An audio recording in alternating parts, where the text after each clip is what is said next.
Chers frères et sœurs, chères paroissiennes et paroissiens de la paroisse du Joran, de l'Airain, et également de plus loin.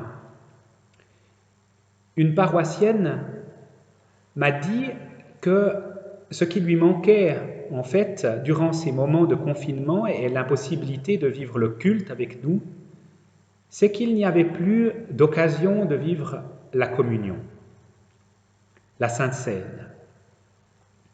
Évidemment, c'est en fait, nous ne pouvons pas.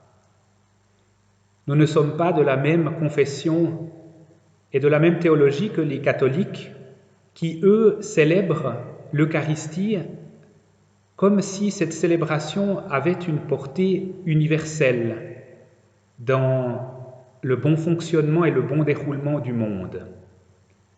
Nous, les protestants, qui voyons l'Eucharistie, ou la Sainte Seine plutôt, comme le rassemblement autour de la table en mémoire du dernier repas de Jésus, il n'y a pas de sens pour nous à célébrer la communion sans qu'il y ait des convives, beaucoup de convives autour de la table. Mais si notre théologie protestante a peut-être ce défaut-là, en ce moment, de ne plus pouvoir célébrer la Sainte Seine, elle a peut-être une ouverture qui permettrait à chacune et à chacun d'être universellement reliés. La fête de Pâques est la seule et unique fête de l'année où il est demandé, dans notre dogmatique, si je puis dire, de célébrer le repas de Jésus. Ne pas faire cela à Pâques, c'est vraiment manquer quelque chose. Alors, j'ai eu envie de partager avec vous, plus qu'une idée, un souhait.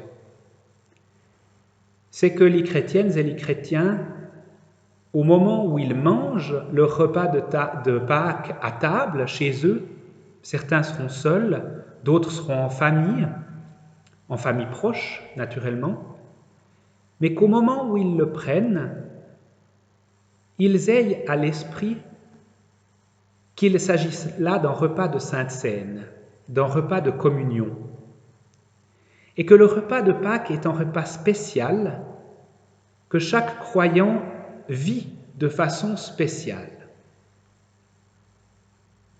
Alors c'est très simple, je vous invite, durant ce repas de Pâques, à vous munir de deux vivres, si je puis dire. Du pain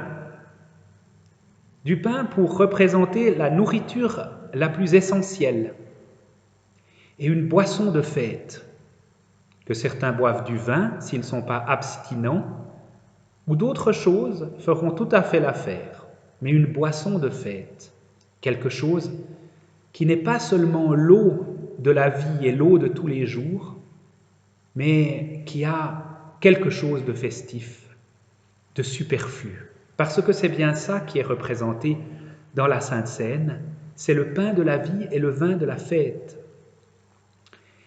Et ensuite, j'invite chacune des personnes à prendre un moment, avant le repas ou pendant le repas, pour penser à la communion qu'ils vivent les uns avec les autres, même séparés. Pensez à des personnes qu'ils aiment, des personnes aussi de foi, comme eux, des personnes qui partagent les valeurs et la foi en Jésus-Christ, pour qui Pâques a la même importance. J'invite ces personnes à se mettre en lien, grâce à l'Esprit Saint, par la force de l'Esprit Saint, se mettre en lien pour que le repas de Pâques se transforme en une véritable Sainte Seine et une communion. Maintenant, pour celles et ceux qui auraient le sens liturgique, qui auraient l'envie d'aller plus loin et de prier même durant ce repas, eh bien, je vais prononcer une liturgie de Sainte Seine extrêmement simple et courte, mais avec une jolie préface, une préface de Pâques, qui pourrait tout à fait être écoutée en début de repas.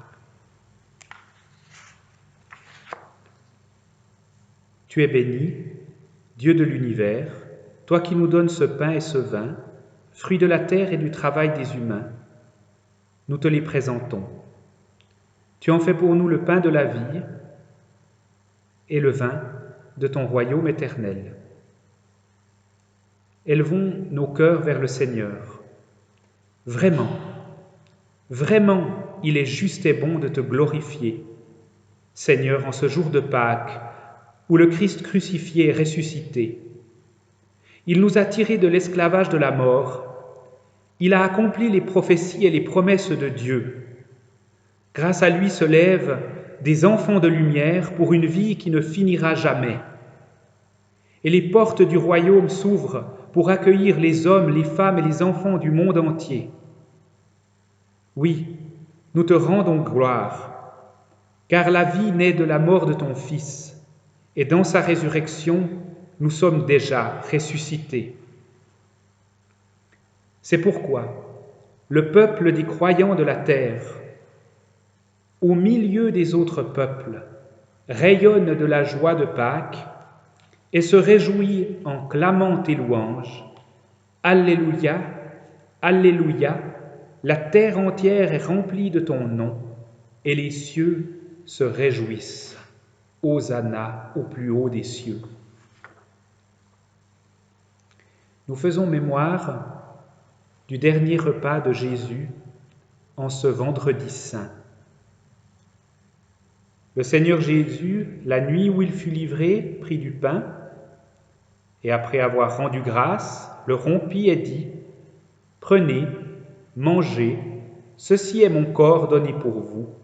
Faites ceci en mémoire de moi. » De même, après avoir soupé, il prit la coupe et dit : « Cette coupe est la nouvelle alliance en mon sang. Faites ceci en mémoire de moi, toutes les fois que vous en boirez. »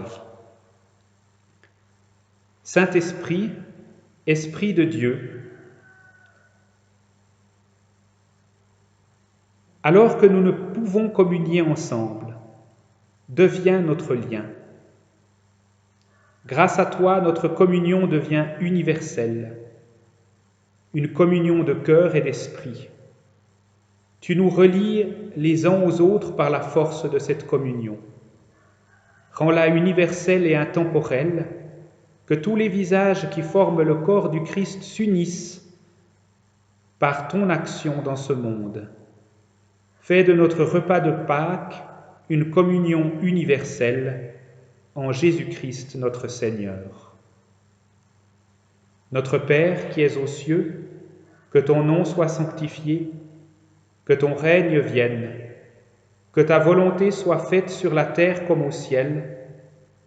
Donne-nous aujourd'hui notre pain de ce jour. Pardonne-nous nos offenses, comme nous pardonnons aussi à ceux qui nous ont offensés. Et ne nous laisse pas entrer en tentation, mais délivre-nous du mal, car c'est à toi qu'appartiennent le règne, la puissance et la gloire au siècle des siècles. Amen. Et ensuite, vous pouvez simplement rompre en morceaux de pain, le prendre en pensant au corps de Jésus-Christ. Demandez à vos convives de faire de même s'il y a quelqu'un autour de votre table. Vous pouvez faire de même avec votre verre de vin ou de votre boisson de fête. Regardez cette coupe et communiez au sang de Jésus-Christ. Amen. Que ce repas de Pâques, que ces repas de Pâques soient partagés dans la paix et dans la joie du ressuscité. Amen.